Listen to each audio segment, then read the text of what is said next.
Every year for this Shabbat, when we bless people going off to camp, I look for a Jewish story where the lesson it teaches can be applied to the summer camp experience. So this year I want to share a story about a king and his obsession with birds. This king loved birds so much that he had amassed an enormous collection of birds and built a beautiful palace just for the birds behind his own palace. In the afternoons, after a hard day of ruling, he would walk over to the bird palace to relax. He enjoyed the beauty of the birds. He had birds of every color, birds with plumes on their head, birds with curled feathers in their tails. He appreciated the sound of the birds, birds that sang elaborate songs, birds with sweet chirps, birds that talked. He loved the companionship of the birds, birds that landed on his shoulder, birds that nuzzled in his hand, birds that hopped up and down with excitement when they saw him. But the king was not fully satisfied because people kept telling him about a certain bird that had feathers of every color of the rainbow and also sang a song that was so intricate that famous musicians had tried to imitate it and failed. The king couldn't stop wondering what it would be like to have that bird in his collection. The legend was that this bird could not be captured because it was just too clever. But the king was confident that he could catch it. After all, he had the most sophisticated bird palace in all of the land. He had every piece of equipment ever made for the collection and care of birds. So the king prepared for months, thinking through every possible outcome, every possible method. And then he set out for the forest, where the bird was said to live with wagon loads of equipment. When he finally saw the bird, the king was amazed by its beauty and was determined to capture it. So first he used his royal rope to try to lasso the bird. But the bird wriggled its feathers and the rope went right over it. Next, the king used his royal net, but instead of catching the bird in the net, he caught a giant branch that tore a hole in the net.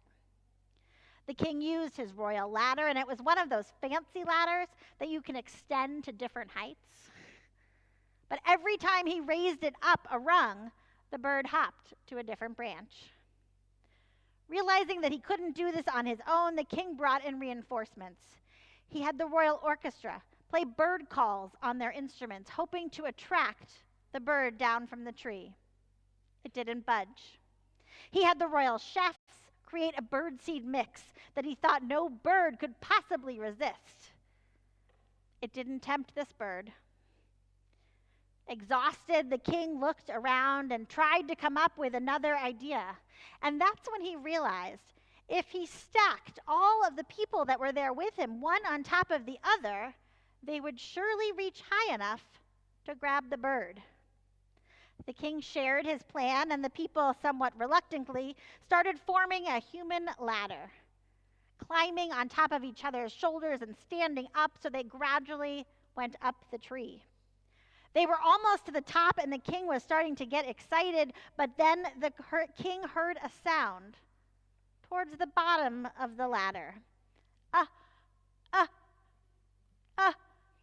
Achoo! A person let out a sneeze, and the ladder started to sway, and then it started to shake, and then people started to slide down one after another until they were all in a pile at the bottom. You might think that the king would have been angry, or maybe he would have started to cry, but instead he started to laugh. It was the funniest thing he had ever seen.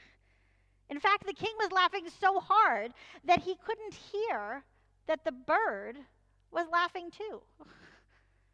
And he was laughing so hard that he didn't notice when the bird landed right on his shoulder.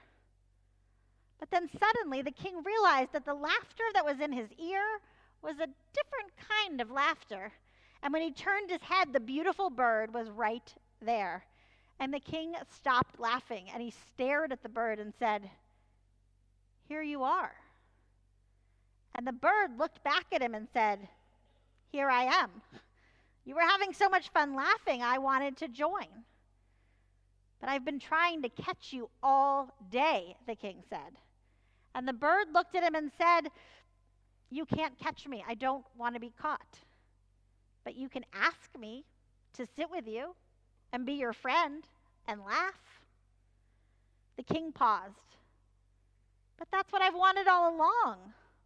I want another bird to be my friend. Will you be my friend? Will you come to live in my bird palace?" The bird said yes. And to this day, the people of the land say that the best sound in the world is when the king and the bird laugh together. Now, unless someone is signed up for bird watching camp, anyone? Oh, Michael is. This story might not happen to you. So what's the lesson? I think the lesson in this story is that sometimes we want something so bad that we lose ourselves in the process. We expect, or maybe we expect something to go a certain way, and when it doesn't go exactly as we planned, we miss out on the experience altogether. The king focused so hard on capturing the bird that he forgot that his real goal was to have another bird to love and take care of. But the bird showed him that you can't force friendship, but you can be ready to accept it when it happens. Sometimes when we enter new situations, like going to sleepaway camp, or grown-ups, you can think of other situations, new situations, we get worried about making friends and meeting people, and we come on a little too strong. Instead of letting other people get to know us for who we really are, we try to do all the things that we think they're going to like. But friendships that are made on who we aren't are not going to last. Strong friendships don't start from pretending to be somebody else.